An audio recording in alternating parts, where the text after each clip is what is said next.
एक भरलेलं ताट आणि ते एक वेळचं जेवण, त्याच्यामध्ये जेवढे न्यूट्रिशन असतील तेवढे 1 ग्राम स्पिरुलिनामध्ये मिळतात. हो.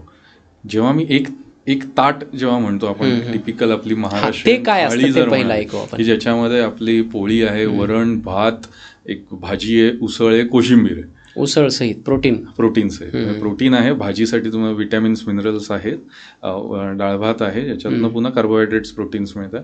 तर ह्या सगळ्यातून तुम्हाला मिळणारे इसेन्शियल अमायनो ॲसिड, मी प्रोटीन नाही म्हणत आहे, इसेन्शियल अमायनो ॲसिड्स किती मिळतात, विटॅमिन्स किती मिळतात, मिनरल्स किती मिळतात, अँटीऑक्सिडंट्स किती मिळतात, हे जर कम्पेअर केलं तर साधारण एका वेळेच्या जेवणातून जेवढे आपल्याला न्यूट्रिशन मिळेल हे 1 ग्रॅम स्पिरुलिनातून मिळतं. हा माझा क्लेम नाही, ह्याच्यावरती नासातर्फे खूप मोठ्या प्रमाणावर संशोधन झालेलं आहे. आणि स्पिरुलिना हा काही म्हणजे मी कोविडच्या काळामध्ये त्याचा इफेक्ट बघितला वगैरे किंवा त्या काळामध्ये तयार झालेलं फॅड नाही आहे. स्पिरुलिना भारतात सुद्धा गेल्या 40 वर्षापासून त्याचं प्रोडक्शन सुरू आहे.